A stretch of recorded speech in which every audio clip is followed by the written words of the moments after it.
네, 오늘 말씀 속에서 두 번째 이스라엘과 블레셋과의 전투가 벌어진 장면을 서술하고 있습니다. 이스라엘의 장로들이 1차 전쟁에서 그들이 4,000명이 이제 희생을 당하고 패한 것에 다시 이제 그 전쟁에서 승리를 거두기 위해서 우리가 성전 실로에 있었던 성전의 언약궤를 전쟁터로 가지고 나가기로 결정이 됐고, 홈니와 비나스를 통해서 그 법궤가 이제 전쟁터로 이제 가져오게 됩니다. 그리고 이제 전쟁이 벌어지게 되는데, 사실 그 법궤가 움직일 때에 이 엘리 제사장이 그것을 금하고 막았어야 함에도 불구하고 그것을 허락했다는 것은 역시 홈니와 비느하스 두 아들의 그 행함을 막지 못한 것을 보게 됩니다. 그리고 그들의 잘못된 신앙의 모습 속에서 되어진 결과, 하나님께 묻지도 않고 하나님의 법궤를 전쟁터로 가지게 됐는데, 그 결과가 얼마나 비참하게 됐는가 오늘 이제 본문 속에서 알게 됩니다. 그리고 이제 재밌는 것은 그 법궤가 들어올 때 이스라엘 백성들이 이제 땅이 울릴 정도로 큰 소리로 언약궤가 들어올 때 이제 사기가 충천한 거죠. 이제 법궤가 들어왔으니 이제 하나님께서 이 전쟁 가운데 우리 편에 서서 반드시 우리를 승리케 할 것이다. 이미 싸우지도 않은 상태에서 자기들이 이미 이 전쟁에서 승리한 것처럼 기쁨의 함성을 그들이 질렀고, 블레셋 사람들이 그 함성을 들었죠. 그리고 어찌 된 건가를 살펴볼 때, 동향을 살펴볼 때 그 여호와의 언약궤가 진영에 들어왔다는 것을 알게 되었습니다. 그러면서 이제 블레셋 사람들이 말하고 있는 내용이 이제 인용이 되었는데, 그들도 이 법궤의 존재를 알고 있었어요. 그러니까 사사기 동안 300년, 그리고 여호와의 정복전쟁 뭐 대략 한 30년 정도, 그리고 이스라엘 백성들이 광야에서 헤맸던 것을 생각해 보면 대략 한 400년 이상 이전의 역사의 기록인데, 그것이 워낙 그들에게도 인상적인 사건으로 전해져 오던 이야기였기 때문에, 특별히 모세를 통해서 이집트에 있었던 이스라엘 백성들이 출애굽하면서 일어났던 여러 가지 하나님의 이적의 사건들, 물론 처음에 출애굽할 때는 법궤가 없었죠. 시내산에서 계명을 듣고 거기서 이제 성막을 지어줄 것을 명령을 들었으니까. 어쨌든 40년 동안 광야 생활 동안에 이스라엘을 지켜줬던 하나님의 임재의 법궤가 과거의 사건이긴 하지만은 그들에게는 되게 각인이 됐던 이야기로 들렸던 것 같아요. 이방 다른 나라 이스라엘 백성의 이야기이긴 하지만은, 그래서 그들도 두려워합니다. 그리고 그들이 말하기를 바로 애굽에서 광야 생활 가운데 바로 애굽인을 지켰던, 애굽인을 친 신들이다, 이렇게 이야기하고 있고, 복수형을 쓰는 것도 재밌죠. 그러니까 그만큼 이 블레셋 사람들의 신이 이제 그리스 신화에 나오는 신들처럼 여러 신들이 존재하고 있다는 것을 우리가 느낄 수가 있으니까, 그들의 관점 속에서 그들의 신관을 얘기하는 거기 때문에 복수로 이야기하고 있고, 여호와 하나님도 유일신이 아니라 복수의 신이라 라고 생각을 하고 있고, 그 다음에 그 하나님에 대한 이해도 법궤가 마치 하나님의 신인 것처럼 그렇게 인식하고 있어요. 그러니까 우리가 생각할 때 이스라엘 백성들이 가지고 있는 생각과 블레셋 사람들이 가지고 있는 어떤 생각이 다르지 않다는 생각입니다. 다르지 않다는. 그러니까 그만큼 이스라엘 사람들이 잘못된 하나님에 대한 인식을 갖고 있는 것을 우리가 이해할 수가 있죠.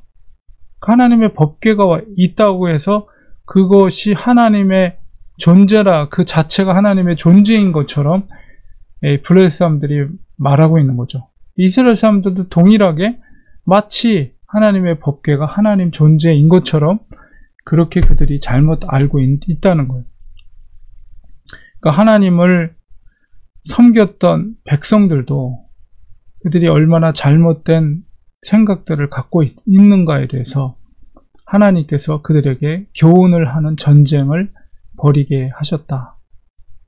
그래서 이 블레셋 사람들이 비록 이 법궤가 들어와서 이스라엘의 신이 온 것처럼 인식을 했지만, 그렇다고 해서 블레셋 사람들이 완전히 사기가 완전히 꺾어진 건 아니고 오히려 그것을 되받아치면서 대장부가 되라. 그리고 과거 시달 속에서 블레셋이 이스라엘의 주인으로서 그들을 종부리듯이 했거든요. 그러니까 우리가 역으로 그렇게 될 것을 생각하지 말고 담대하게 대장부가 돼서 전쟁에서 맞서 싸우자. 오히려 결의를 다집니다. 블레셋 사람들이. 결과적으로 이 전쟁의 결과에서 이스라엘이 패망하게 되고 뿔뿔이 다 흩어지고 살육이 엄청나게 커서 보병이 희생된 숫자가 3만 명이나 죽게 됐어요. 1차 전쟁에서는 4천 명이었지만 2차 전쟁에서는 3만 명이나 되는 수많은 이스라엘의 군인이 희생을 당하고, 심지어는 하나님의 계를, 법궤를, 언약궤를 빼앗겼고, 두 제사장이었던 홈리와 비느하스도 그 전쟁에서 죽임을 당하게 됩니다.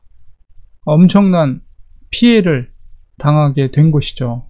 그래서 우리가 지도상에서도 보면 완전히 패전을 이루게 됐고, 그들이 생각했던 하나님의 임재의 상징이었던 이 법궤도 이 블레셋에 의해서 빼앗기게 되는 결과를 초래하게 된 것입니다. 블레셋은 법궤를 가지고 아스돗으로, 그들의 주둔지인 아스돗으로, 아벡에서 아스도로스로 이제 이동하게 되는데요. 다시 한번 이 사건을 통해서, 물론 이 사건은 특별히 엘리의 두 아들 홈리와 비느하스가 죽었던 사건은 하나님의 사람을 통해서 하나님의 말씀이, 그리고 사무엘을 통해서 임했던 하나님의 말씀의 성취라고 볼 수가 있습니다. 하나님의 선포된 말씀은 반드시 이루어집니다. 그것이 당장의 일 수도 있고 아니면 80년이 지난 이후일 수도 있고, 하나님의 말씀은 절대로 떨어지지 않습니다. 사무엘에게 평가할 때 하나님의 말씀은 떨어지지 않는다. 하나님께서 선포된 그 말씀이 성취된 사건이 바로 이것이고, 결국 홈리와 비느하스가 죽은 것보다도 더 엄청난 사건은 바로 하나님의 임재의 상징이었던 하나님의 언약궤가 블레셋에 빼앗겼다는 사실이에요. 이것은 이스라엘에게 있어서 엄청난 충격인 것이죠. 특별히 잘못된 신앙관을 갖고 있는 사람들에게, 바로 하나님의 법궤가 하나님과 동일한 것이라고 생각하고 있었던 신앙인들에게는 이 법궤가 빼앗겼다는 것은 엄청난 사건이죠. 왜냐하면 그런 논리라면 하나님이 패전한 것이다. 하나님이 그 블레셋의 신에게 꺾인 것이다 라고 생각하기 때문에, 블레셋 사람들은 또 여전히 그렇게 생각했고, 잘못된 신앙을 갖고 있는 사람들에게도 엄청난 충격이죠. 하나님의 법궤가 하나님과 동일한 것이라고 생각했을 때는 전쟁에서 패망하고 하나님의 법궤 자체도 빼앗긴 것은 하나님이 패배한 것으로 인식할 수 있기 때문에, 그러나 이 사건을 통해서 진정한 하나님이 어떤 하나님인가에 대한 바른 교훈을 이스라엘에게 보이신 사건이 이제 이어지게 됩니다. 하나님의 법궤가 어떻게 이동되게 되는지